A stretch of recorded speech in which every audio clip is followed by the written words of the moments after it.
My husband went on a secret trip with his lover and members of her family. When they returned, the house had already been sold. I had packed everything up and moved abroad. Hello everyone. Thank you for being here with me today. Before I begin my story, I'd love to know which city you're joining us from. Please feel free to share in the comments. Now, let me take you into this story. You know, it's funny how a life can change in a single moment. Not with a bang, but with a quiet buzz from a phone. I've wanted to tell this story for a long time, but it's taken me a while to find the right words, to be able to look back without the anger, without the pain.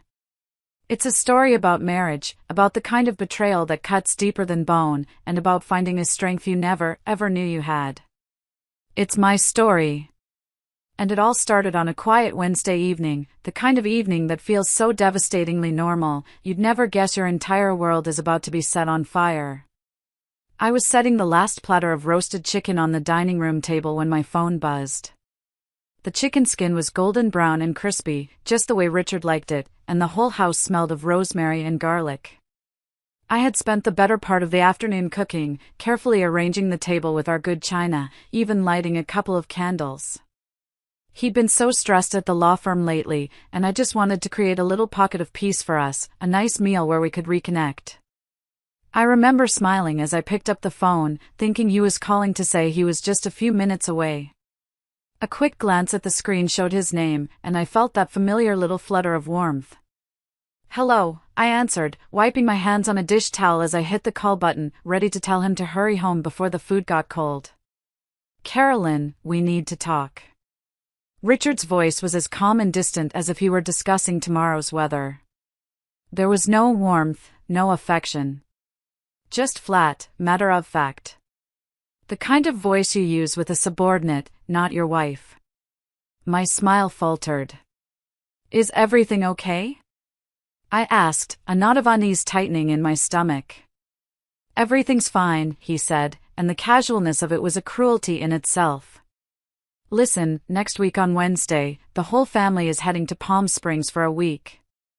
I've already booked the plane tickets and a vacation rental. The platter in my hand suddenly felt impossibly heavy. My knuckles went white as I gripped the phone, the edge of the ceramic digging into my palm. A sudden, familiar tightness clenched in my chest, a feeling I knew all too well. This was the third time. The third time in 3 years of marriage. My own voice, when it came out, sounded unnaturally placid, like the eerie calm before a storm. I was determined not to let him hear the tremor in my hands. The whole family, you say, I repeated, my gaze drifting over the two perfect place settings on our dining table. So, your parents, your sister Diane and her new boyfriend, your aunt, and your cousin. That's 6 people. I forced a deliberately cheerful tone, the kind you use when you're desperately trying to pretend your heart isn't sinking into the floor. That's right, he said, oblivious. The rental I booked only has 3 bedrooms, and if there are too many of us, it'll be a hassle, so you don't have to come. A hassle. That's what I was. Not his wife, not a daughter-in-law, not family. A logistical inconvenience. I took a deep, shaky breath, my eyes scanning the meticulously prepared meal on the table. The steam was rising from the garlic mashed potatoes.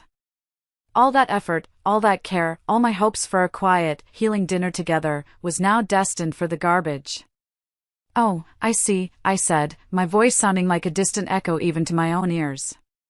It felt like I was floating outside my own body, watching a stranger have this conversation. Well, you all have a wonderful time. I knew you'd understand, Carolyn. You're the most accommodating person I know.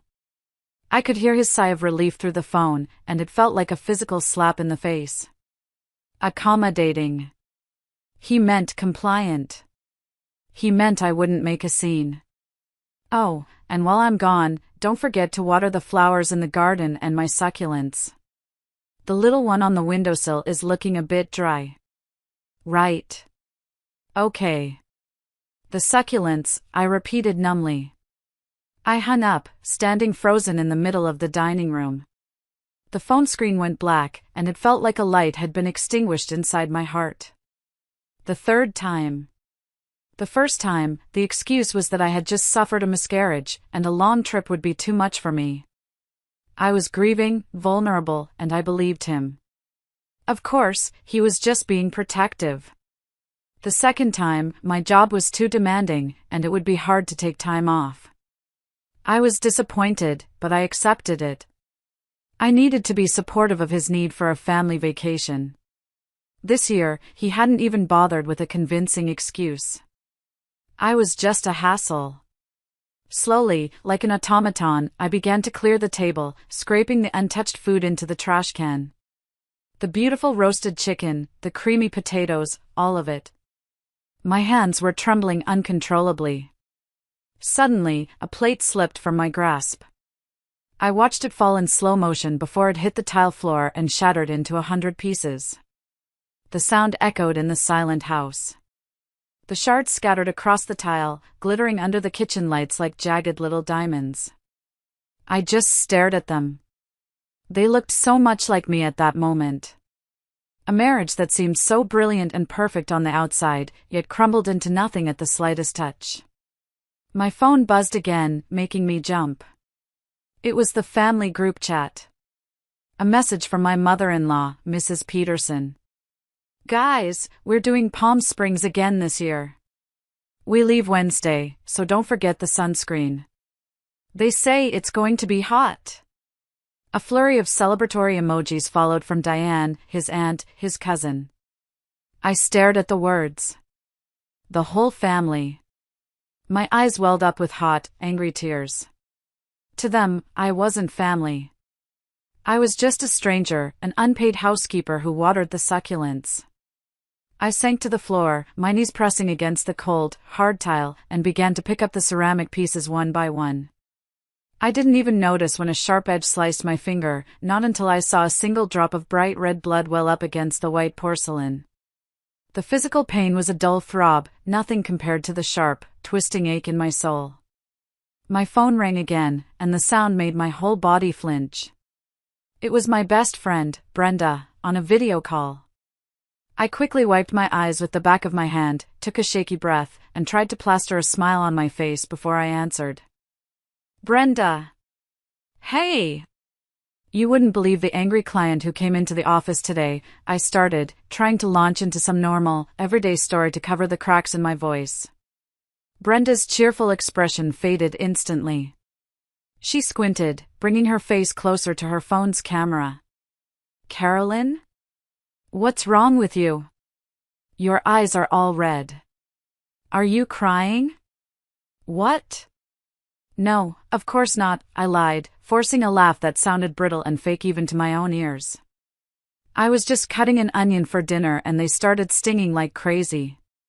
It was the oldest, weakest excuse in the book, and we both knew it. "Don't lie to me, Carolyn. You think I've known you for more than 10 years for nothing?" Brenda's brow furrowed with that look of fierce concern I knew so well. "I can see right through you. What did that jerk Richard do this time?" Under her piercing, loving gaze, my carefully constructed armor just crumbled into dust. The fake smile dissolved. In a few hushed words, my voice dropping to a raw whisper, I explained everything. The special dinner, the cold phone call, the flimsy excuse, the shattered plate. I feel like I'm being made a fool of," I finished, the words catching in my throat, heavy with a shame I couldn't explain. "You? It's Richard and his whole damn family who are making fools of themselves." Brenda's voice was sharp with an anger that, strangely, felt like a warm blanket. She was angry for me.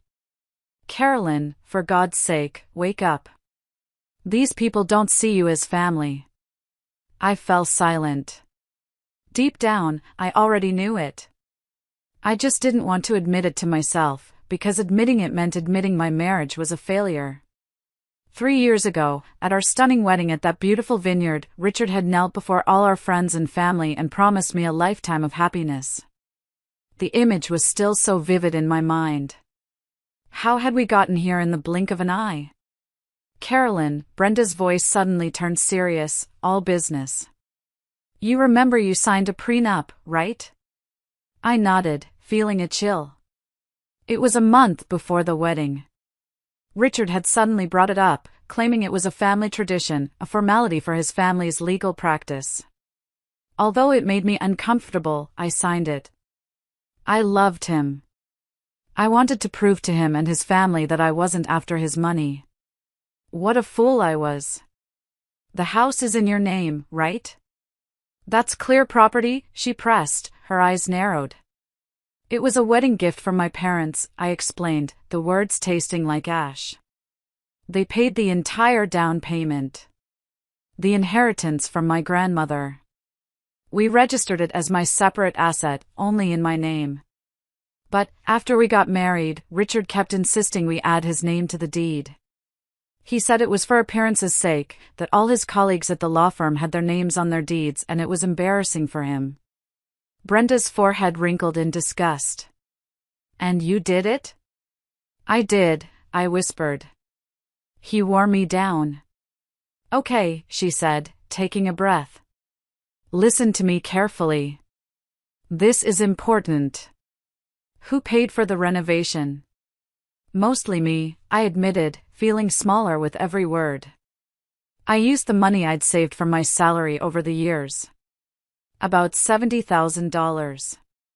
His family contributed about $15,000, mostly for the new patio furniture.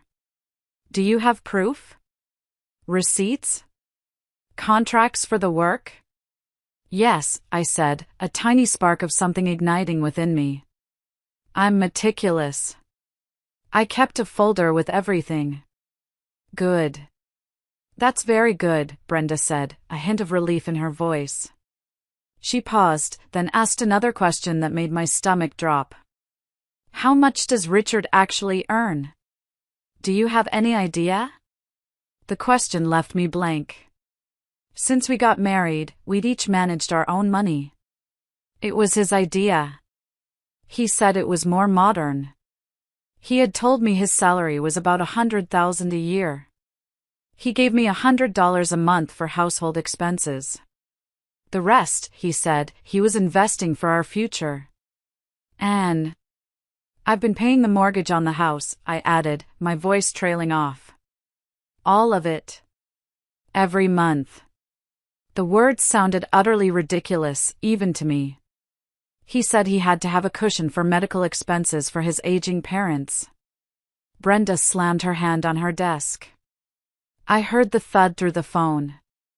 Carolyn. For the love of God. Don't you realize they're scamming you? That's not a normal marriage. That's financial abuse. My eyes filled with tears again, but this time they were hot with anger, not just sadness. It was true. To the world, I was the woman who lived in a luxurious house, the wife of a successful lawyer. But the reality was I had to think twice before buying a new winter coat. Meanwhile, just last Christmas, Richard had gifted his mother a $20,000 gold bracelet without a second thought. My life was a lie, a carefully constructed illusion, and I was the one paying for it. After I hung up with Brenda, I sat on the cold kitchen floor for a long time, surrounded by the wreckage of my dinner and my marriage. Brenda's words echoed in my head, wake up. Protect yourself. An hour passed. Then another. Finally, a cold resolve settled over me. I got up, washed my face, and walked directly to Richard's office door. In my jewelry box, hidden beneath some old trinkets, was the emergency key he'd given me years ago, just in case.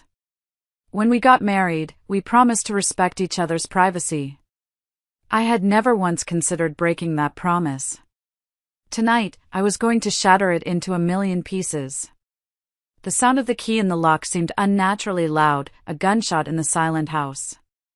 When I opened the door, a faint smell of expensive men's cologne hit me.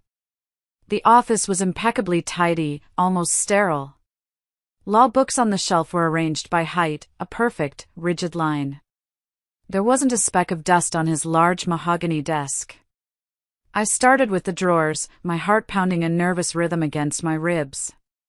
The top one held a few unimportant work documents and some fancy pens. The middle one contained several photo albums, and my stomach clenched as I flipped through them. They were almost all pictures of Richard with his family, at holidays, on previous vacations, at his sister Diane's graduation. There were only a handful of photos of the two of us together, tucked away at the very back. The bottom drawer was locked. Of course it was. The anomaly only confirmed my growing suspicions. My eyes scanned the room, searching. And then I saw it. Tucked behind a row of thick legal books on the bottom shelf was a small, black metal safe. Richard had bought it last year, claiming it was to store important, confidential client information from his law firm. My heart started pounding so hard I could hear the blood rushing in my ears. I knelt down, my hands shaking. I tried our anniversary date. A small red light blinked. Error. I tried his birthday.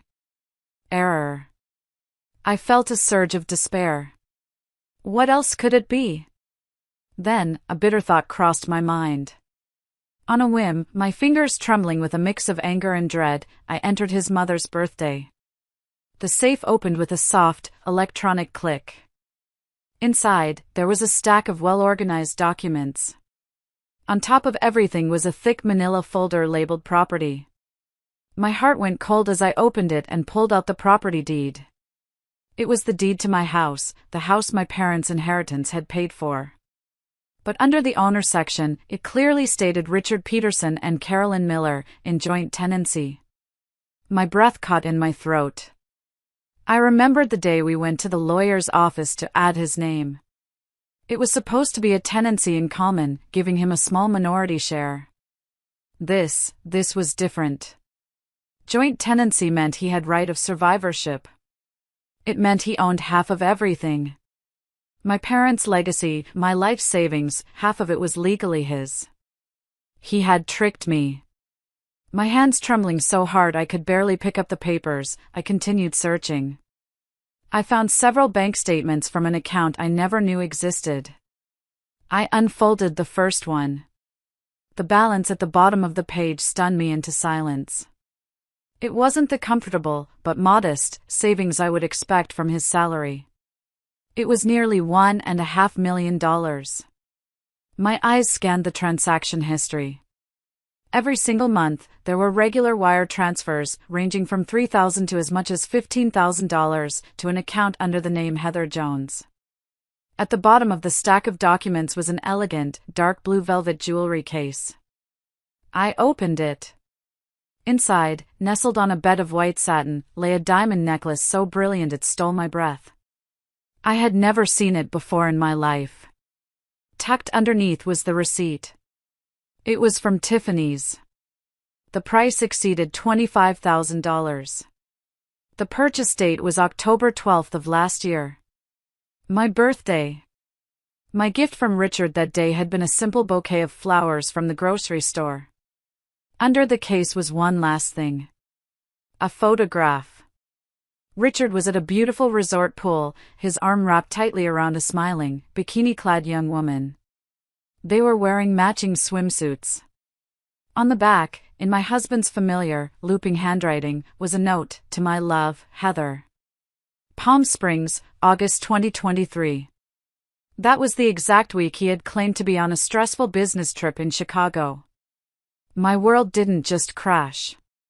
It vaporized. All his late nights at the office, the mysterious business trips, the constant talk of being broke while living in my house, it all clicked into place with horrifying clarity.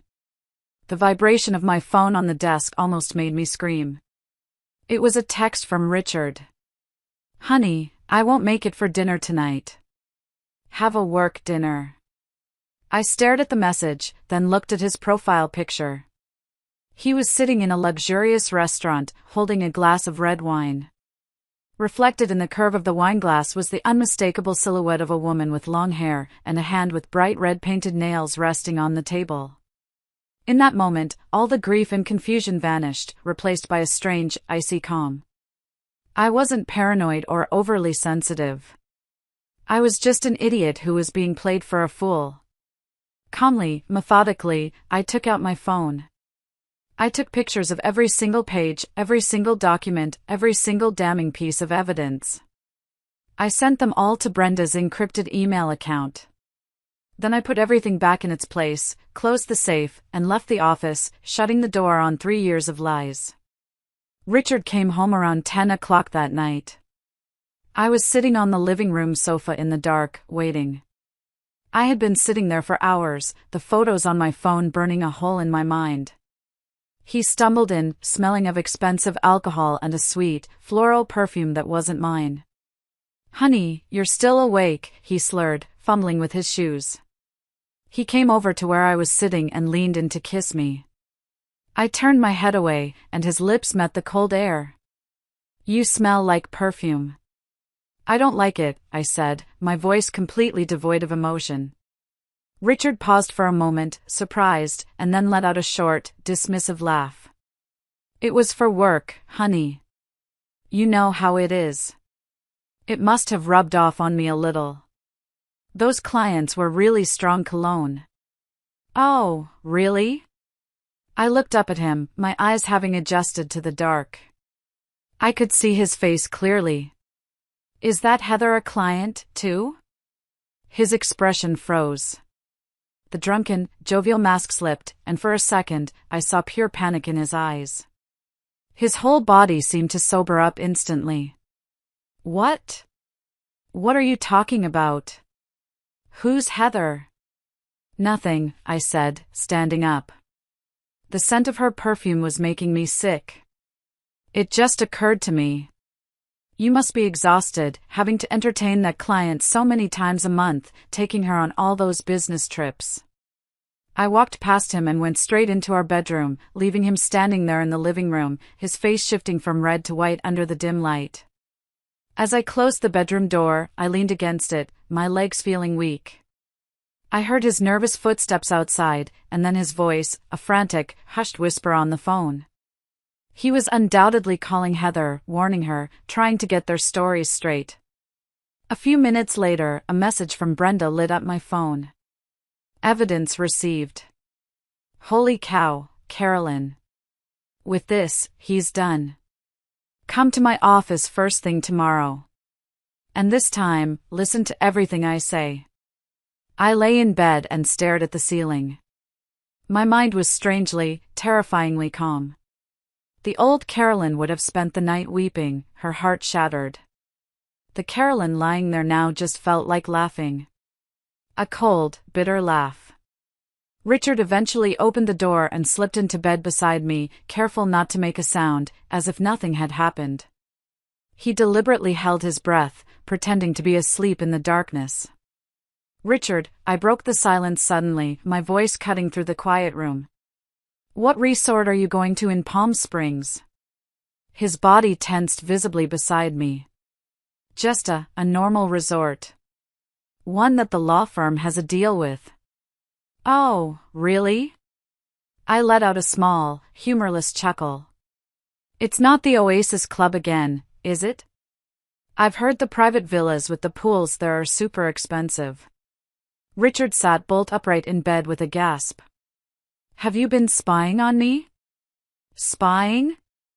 I turned to look at him. The moonlight filtering through the blinds illuminated his face, which was twisted by a mixture of panic and anger. "Is there a need?" "You forgot to block me on Facebook, Richard. Your check-in at the Oasis Club, November of last year.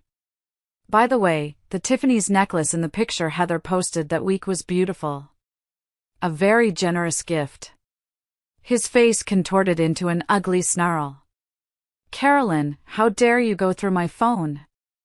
Compared to you cheating on me for years, stealing my inheritance, and lying to my face every single day, me looking at your public social media isn't a big deal, don't you think?" I got up and turned on the bedside lamp, flooding the room with harsh light. 3 years of marriage with separate accounts.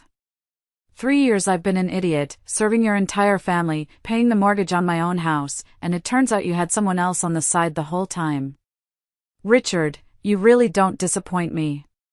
His face went pale. Suddenly, a wave of rage washed over him. He grabbed a pillow and threw it with all his might against the wall. Stop it! Just stop it! Do you think I did it because I wanted to? Do you? I'm sick and tired of coming home every day and seeing that long, sad face of yours. Heather is 100 times more affectionate than you. She's fun. She knows how to make a man happy. I watched his mad outburst in silence. And in that moment, all the remaining love I had for him just shriveled up and died. This was the man I had defied my parents for to marry. A coward, a liar, and a thief who, after being caught, still had the audacity to blame me. All right, I said, my voice light, almost cheerful. Let's get a divorce. You can go be happy with Heather, and I'll live my life in peace. Divorce? Richard burst out laughing, a loud, ugly sound that filled the room. In your dreams, Carolyn. You signed the deed. Half of this house is mine. If you file for divorce, how are you going to live? Your measly salary won't even cover the mortgage, let alone buy me out. So, that was it. His master plan. He had it all figured out. He was sure that I was financially trapped, that I would never dare to leave him. Seeing that smug, confident look on his face, I just laughed. Well, I said, smiling sweetly at him. We'll see about that. I lay back down, turned off the light, and turned my back on him. Carolyn, he finally said, his voice low and menacing through the darkness. Don't you dare do anything stupid. I mean it. My sister Diane is getting married, and she needs a place. I've had my eye on this house for her for a while now. I closed my eyes, my nails digging so hard into my palms that I was sure I'd drawn blood. The whole family had planned this for a long time. They wanted to use me, live in my house, and in the end, kick me out and take it for his sister. At dawn, I got up quietly. I packed a small bag with my essentials and all the important documents I could find. Then, I left the house without looking back. The morning air was exceptionally fresh, like the world had been washed clean overnight. I took a deep, shuddering breath and called Brenda. It's time, I said. The war has begun. Brenda's office was on the 28th floor of a gleaming glass skyscraper in downtown LA. This wasn't just my best friend's solo practice anymore, she had become a partner at a prestigious firm, one of the best in the city. When I arrived, she wasn't alone. With her was a man in his late 50s with sharp, intelligent eyes, a perfectly tailored suit, and an air of calm authority. Carolyn, this is Mr. Wallace, Brenda said, her voice firm and reassuring. He's the best divorce lawyer in the state. He specializes in cases with significant financial assets and complications. Mr. Wallace shook my hand, his grip strong and steady. Ms. Miller. Brenda has briefed me on the situation. I am very sorry for what you are going through. Now, let's see what we're working with. We sat in a large, sunlit meeting room, the digital copies of the evidence I had photographed spread out on a large screen. Mr. Wallace reviewed each document with meticulous concentration, his expression growing more grim with every slide. The situation is even worse than you thought, he said finally, taking off his glasses and polishing them with a handkerchief.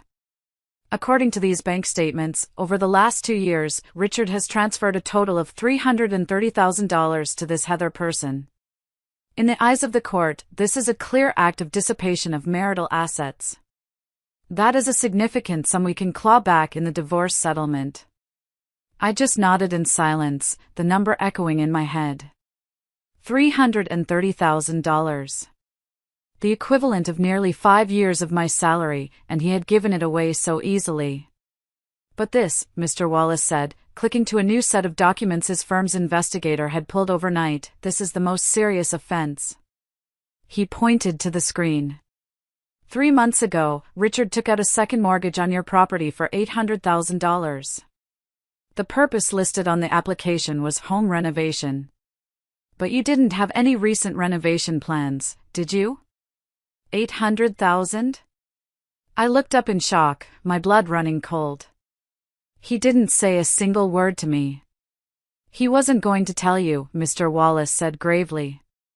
Because that money, 1 week after it entered his account, was transferred to Heather Jones in 5 large installments. I believe your husband bought that woman a house. He used the equity from your house, the home built on your family's inheritance, to buy a property for his mistress. My voice trembled. He had leveraged the home my parents gave me, a place I thought was my sanctuary, to set up a life with another woman. Mr. Wallace then showed me a transcript of text messages between Richard and his sister, Diane. His investigator had gotten them through a special channel, and while they might be difficult to use as direct evidence, they painted a very clear picture of their intentions. Diane, bro, did you tell your wife about the mortgage on the house yet? Richard, not yet. Planning to tell her after the trip. She's been a little weird lately.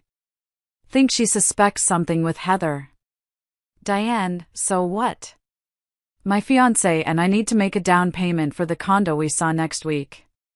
Don't drag your feet. Richard, don't be in such a hurry. My name is on the deed to the house, too.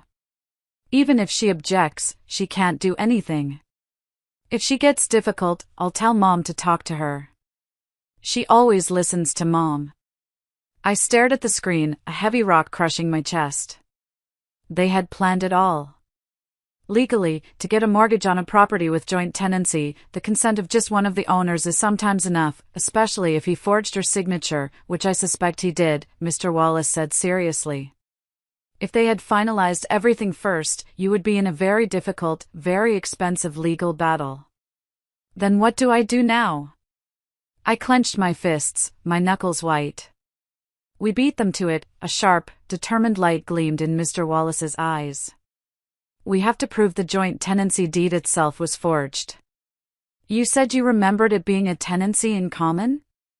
I am absolutely sure of it, I said. I remember the lawyer explaining the difference very clearly. This is our turning point, Mr. Wallace exclaimed, a hint of excitement in his voice. If we prove the deed was falsified, not only would the fraudulent mortgage be void, but Richard could face serious criminal charges for bank fraud and forgery. We laid out the battle plan right then and there. Step 1, I had to go to the county recorder's office immediately to get a certified copy of the original, valid deed. Step 2, with that proof, we would file for an emergency restraining order to freeze every single one of Richard's assets, bank accounts, stocks, everything. Step 3, we would prepare the divorce petition, outlining every single one of his transgressions. As I was leaving, a whirlwind of legal terms and strategies spinning in my head, Brenda gave me a set of keys. It's a small apartment I keep for investment. It's empty now. Stay there for a while. Don't go back to the house. A cornered animal is a dangerous one, and Richard is about to feel very, very cornered. The next morning, I walked into the county recorder's office, a large, impersonal government building that smelled of old paper and stale coffee. My hands were clammy as I filled out the request form and handed it to the clerk, along with my ID and the property information. I felt like I was holding my breath for the entire 10 minutes it took him to shuffle through files in the back room. My entire future felt like it was hanging in the balance, dependent on a piece of paper filed 3 years ago. Finally, he returned and slid a certified copy across the counter. My fingers trembled as I unfolded it right there, my eyes scanning the dense legal text. And then I saw it, in clear, unmistakable black and white, tenancy in common. Carolyn Miller 70%, Richard Peterson 30%. A wave of relief so powerful it almost made my knees buckle washed over me. I hadn't been crazy. I hadn't misremembered. He had deliberately, criminally, falsified the document.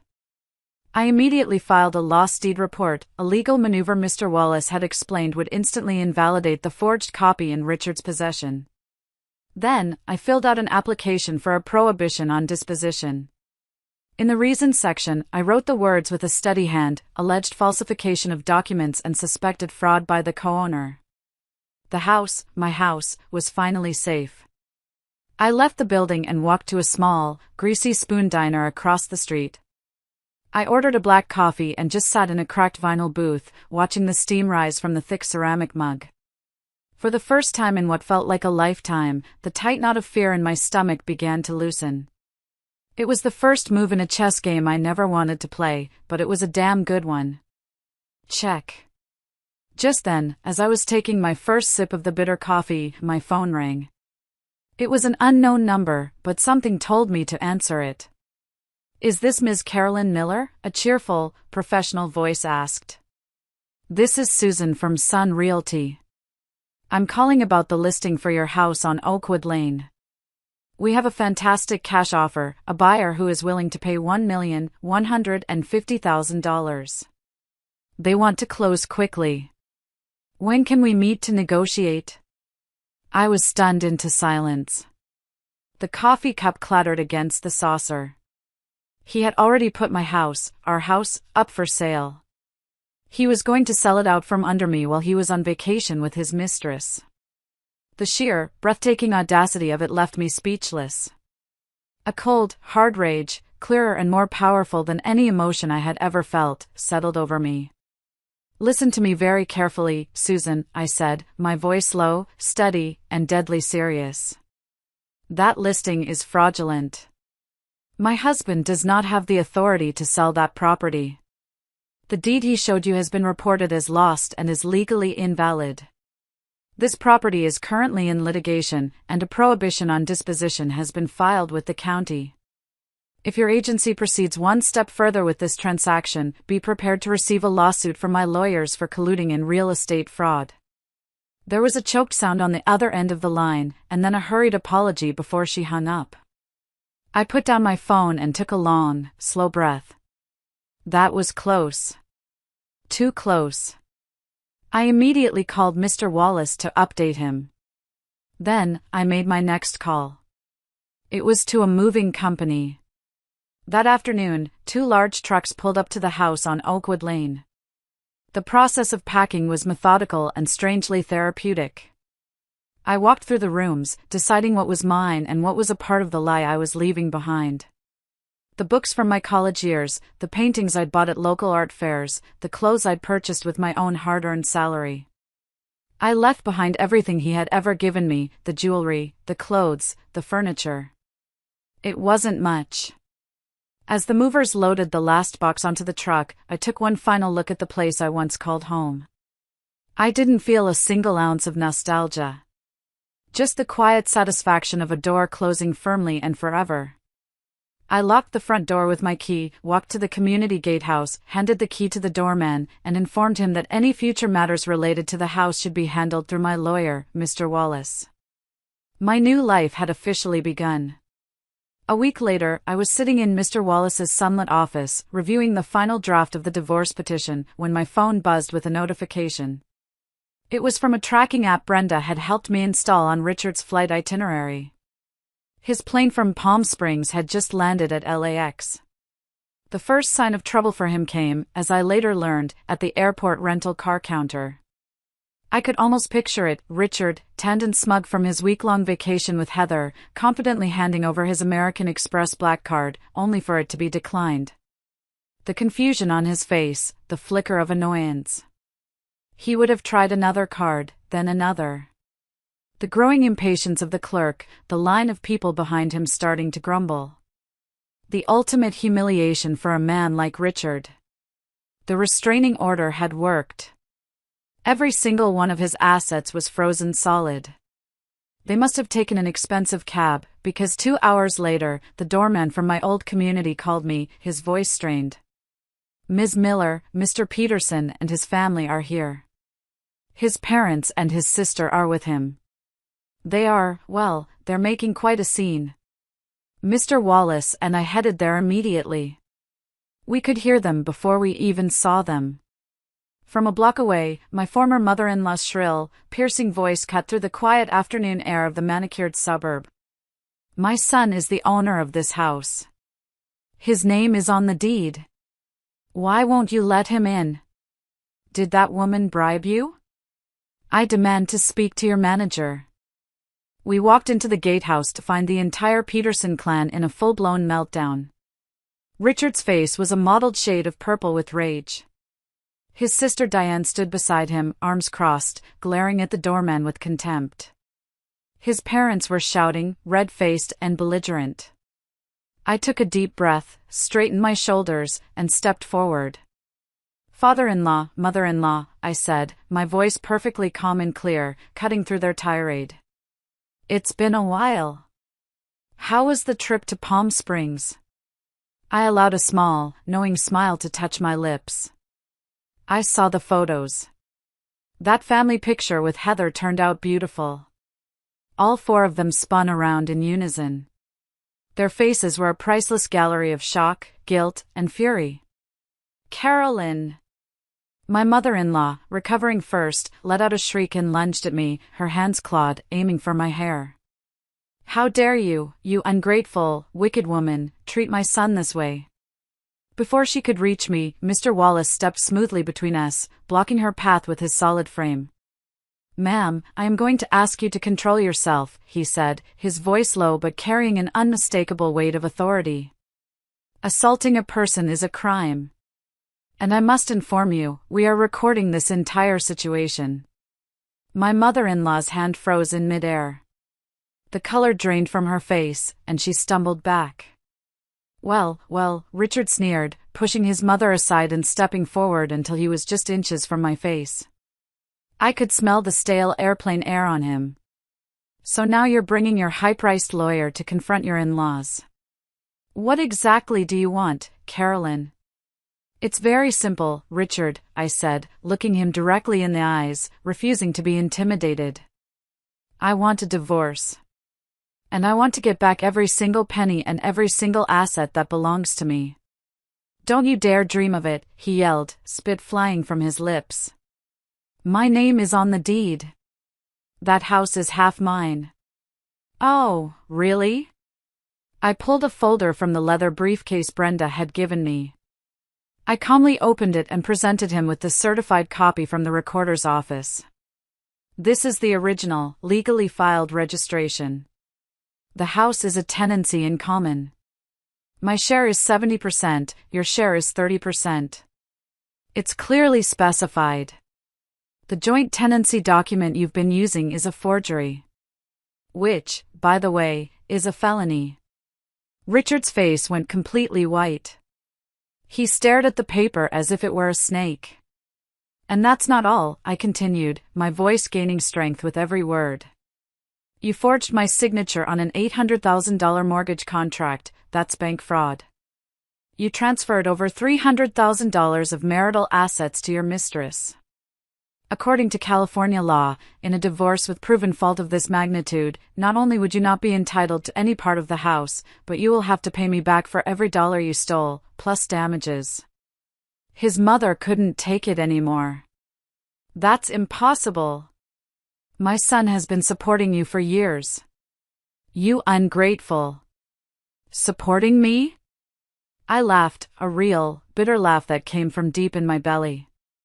"Mrs. Peterson, for 3 years, I have paid the mortgage, the property taxes, the electricity, the water, and the HOA fees myself. Your son gave me $100 a month for household expenses, an amount that didn't even cover his own food and alcohol." The entire Peterson family was speechless. Richard suddenly lunged forward, trying to snatch the folder from my hands, but Mr. Wallace stopped him with a firm hand on his chest. He looked like a cornered, rabid animal. "Carolyn, don't you push me," he hissed. "I know a lot of powerful people. I can make it so you can't find a job in all of LA." Threatening the opposing party in a legal dispute, Mr. Wallace said calmly, holding up his phone where a red light was clearly blinking. "Mr. Peterson, this recording will be very damaging evidence against you in court." The fight seemed to drain out of Richard all at once. The rage and arrogance vanished, replaced by a desperate, sniveling panic. Tears welled up in his eyes. "Carolyn, honey, I'm so sorry," he whimpered, reaching for my hand. "I was wrong. I was an idiot. Please, just give me one more chance. I'll leave Heather. I swear. I'll do whatever you say." I looked at the man crying in front of me, the man I had once loved more than life itself, and I felt nothing but a cold, vast emptiness. "It's too late, Richard," I said calmly, pulling my hand away. "I've given you far too many chances." As expected, Richard didn't sign the divorce papers. His begging and pleading had been nothing but a performance. When that failed, he reverted to his true nature, that of a bully. He launched a vicious smear campaign. He posted a long, tearful message on Facebook, full of half-truths and outright lies, insinuating that I was mentally unstable and had left him for a richer, more successful man. Suddenly, relatives I hadn't spoken to in years were calling me, leaving tearful voicemails, telling me I was destroying a good man and breaking up a family that I needed to forgive and forget. It was pathetic, a coordinated attack orchestrated by his mother, but I was prepared for it. I blocked the numbers, deleted the messages, and focused on the legal battle ahead. The most dangerous moment, however, came on a rainy Tuesday night. I was at the house on Oakwood Lane, packing up the last of my personal, sentimental belongings. I had sold the place, and the new owners were scheduled to do their final walkthrough in 2 days. The house was mostly empty now, the rooms cavernous and echoing with every footstep. The rain lashed against the windows, and the wind howled outside. I was feeling a little on edge, but I just wanted to get this final task over with. Suddenly, the back patio door crashed open, the glass shattering inwards. Richard and his sister, Diane, burst in, soaked from the rain. He reeked of whiskey and desperation, and his eyes were bloodshot and wild with rage. "Carolyn," he snarled, his voice a low, menacing growl. "You've ruined my life. My career is in jeopardy, my accounts are frozen. So now, I'm going to ruin yours." Diane, her face a mask of cold, malicious glee, raised her phone and started recording. "Sister-in-law," she said, her voice dripping with venom. "You'd better call your lawyer and drop the lawsuit right now. If not, this video of your emotional reconciliation with my brother is going to go viral tomorrow. No one will believe your story then." I understood their vile plan instantly. They were going to fake a forced reconciliation, probably assault me, and use the video to blackmail me, to destroy my credibility. My heart was pounding against my ribs so hard it felt like it would break through. For a split second, pure terror seized me. But then, all the pain and humiliation of the last 3 years coalesced into a single point of cold, hard fury. "Richard, do you have any idea what you're doing?" "This is a crime," I said, my voice surprisingly steady. "A crime?" he scoffed, taking a menacing step toward me. "What crime can there be between a husband and a wife? I'll tell you what, after tonight, whether you drop the lawsuit or not, you're finished." The moment he lunged at me, his hands reaching for me, I pressed the small, discreet panic button I had in my pocket. A piercing, deafening alarm, loud enough to wake the dead, screamed through the empty house. Richard and Diane froze, their faces a comical picture of shock. At the exact same time, the front door burst open and 2 large, powerfully built men, private security guards Mr. Wallace had insisted I hire for this very reason, stormed into the room. They had been on discreet guard in the house next door, just waiting for my signal. In seconds, they had Richard and Diane pinned to the floor, their arms twisted behind their backs. Richard's face was a mask of utter disbelief. Diane started to cry and plead, the phone clattering from her hand. "Carolyn, it was my brother's idea. He made me do it. Please, please forgive us." In the distance, the unmistakable wail of police sirens was growing closer and closer. I looked down coldly at the man who was once my husband, now whimpering and struggling on the floor of the home he had tried to steal from me. "This time, Richard," I said, my voice clear and ringing with finality, "with trespassing, breaking and entering, and attempted assault, you'll be in jail for a very long time." The charade was finally, truly over. If you are still listening, if you've followed me on this journey up to this point, would you do me a small favor? Please like this video and comment with the number 1 below. It lets me know that you've given me a like, and it tells me that you're right here with me, listening to my story. Your support is a tremendous encouragement, and it gives me the strength to continue. Please, comment with the number 1, and let me tell you what happened next. The aftermath of that rainy night was a media whirlwind. Richard's desperate, violent act had backfired in the most spectacular way possible. The police report, combined with the security footage, was the final nail in his coffin. The story went from a messy divorce to a criminal case, and it went viral. Someone, somewhere, created the hashtag #StandStrongCarolyn, and my social media, which I rarely used, was flooded with thousands of messages of support from strangers all over the country. It was overwhelming and surreal, but it was also a strange comfort to know that I wasn't alone in this fight. The divorce trial was, as Mr. Wallace had predicted, surprisingly quick. Richard arrived late, flanked by his parents. In just a few weeks, he seemed to have aged a decade. His expensive suit hung off his thinner frame, his eyes were sunken, and his face was a permanent shade of ashen gray. When he saw me sitting at the plaintiff's table, poised and calm, a flash of pure hatred crossed his gaze, but it was quickly replaced by a raw, undisguised fear.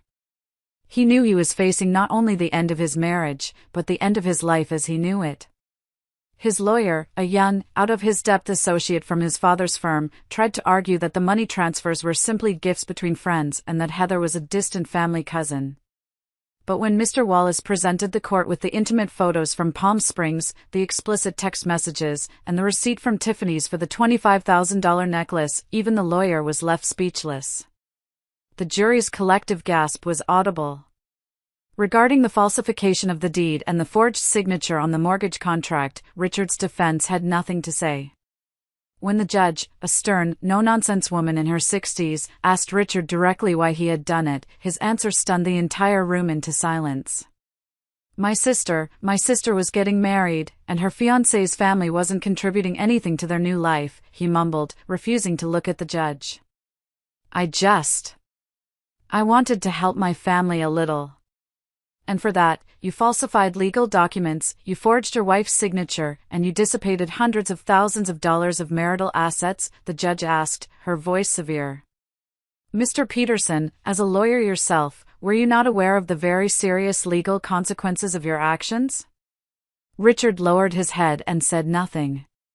His mother, sitting in the front row of the courtroom gallery, broke down into loud, hysterical sobs until a bailiff had to escort her out. The final verdict was more than I could have hoped for. The judge granted the divorce, effective immediately. The house on Oakwood Lane was fully and solely awarded to me. Richard was ordered to return the full $330,000 he had transferred to Heather. 70% of all remaining savings and investments in his name were awarded to me as compensation for damages and emotional distress. In addition, Richard had to pay all of my legal fees and court costs, a sum that was well into 6 figures. As the judge read the verdict, the finality of the gavel falling echoing through the courtroom, Richard's face turned completely ashen, and his father had to physically hold him up. The journalists' cameras flashed non-stop, immortalizing the miserable, defeated sight of the Peterson family for the morning papers. In the separate criminal trial that followed a month later, Richard was found guilty on multiple counts of forgery and bank fraud. He was sentenced to 3 years in a state prison.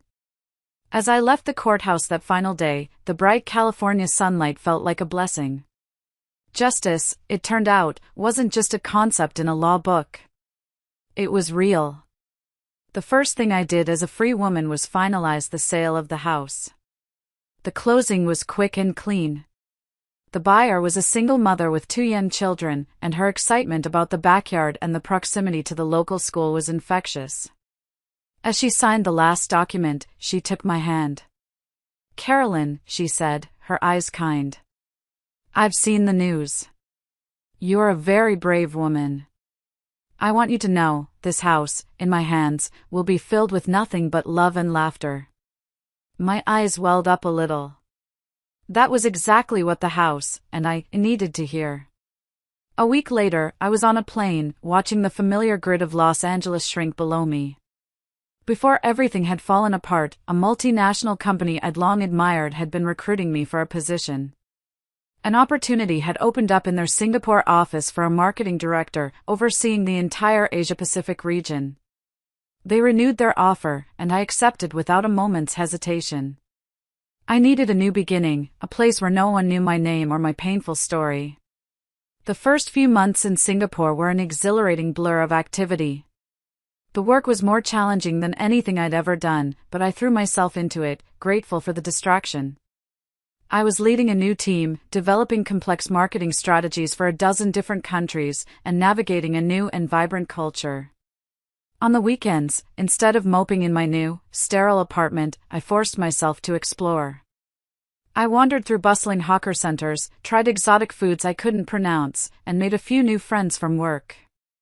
For the first time in years, my life was full and dynamic and meaningful, and it was a life I was building entirely for myself, on my own terms. One afternoon, about 6 months into my new life, I received an email from Mr. Wallace. Attached was a small clipping from the crime section of a national newspaper with the headline, "Disgraced Lawyer and Socialite Wife Splits Divorce After Husband's Deed Forgery Scam." In the grainy photo, Richard was being led away in handcuffs, looking pathetic and defeated. I stared at it for a moment, then calmly closed the email and moved it to the trash.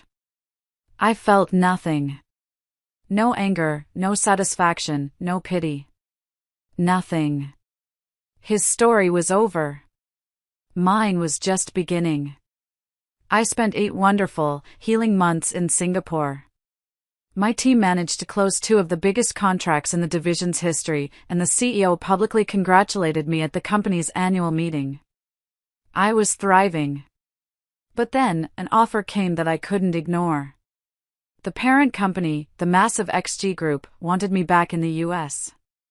They were creating a new center for the development of female leadership, and they wanted me to be its first director. The salary was double what I was making, and it was a chance to do something truly meaningful. At first, I hesitated. Was I ready to go back to the place that held so many painful memories? Was I ready to be in the same state, the same city, as the man who had tried to destroy me? But as I sat on my balcony overlooking the glittering Singapore skyline, I realized something profound. I wasn't running away anymore. True detachment, true strength, isn't about escaping your past. It's about having the ability to face it head-on and still choose not to look back. I decided to return. My comeback was something I could never have predicted. My story, which I had tried so hard to keep private, had taken on a life of its own. It had become a case study in business schools and law schools, a perfect example of how an educated woman can use the legal system as a weapon to protect her rights and her inheritance. I was invited to speak at forums and leadership conferences. My story, once a source of deep, private pain, had somehow become a source of public inspiration. One night, I was the keynote speaker at a high-level business forum held in a grand ballroom in downtown LA. As I was mingling afterwards, a familiar figure appeared at the ballroom door. It was Richard. He had been released from jail a few months early for good behavior. He was wearing a cheap, ill-fitting suit and holding a pathetic-looking bouquet of grocery store flowers. He had lost a lot of weight, and the confident arrogance he once wore like a second skin was gone, replaced by a deep, weary desperation. "Carolyn," he said, his eyes lighting up with a flicker of hope when he saw me. "I just wanted to congratulate you in person. You look stunning." Security guards started to move toward him, but I held up a hand to stop them. I needed to do this myself. "Richard," I said calmly, my voice even. "Please leave. I know I don't have the right to see you." His voice cracked, and he took a step closer. I was really wrong. So wrong. Heather ran away with all my money.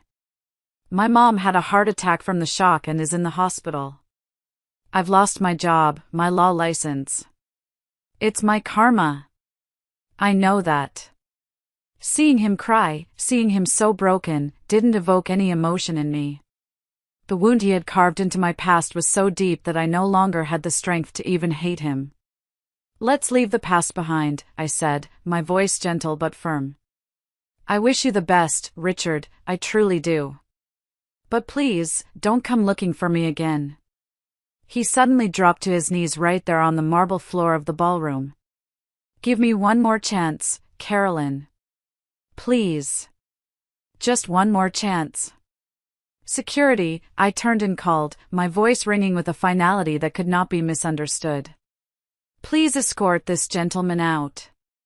As they gently but firmly pulled him to his feet and dragged him away, he struggled, yelling as he turned to look at me one last time. Carolyn, you're a ruthless woman. After all we've been through.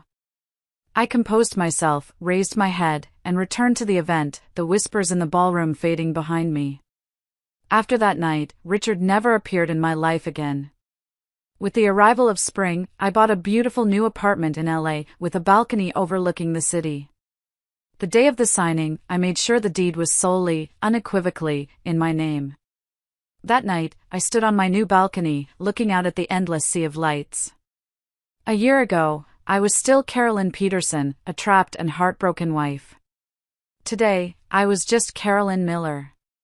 My memoirs, titled Rebirth, were about to be published.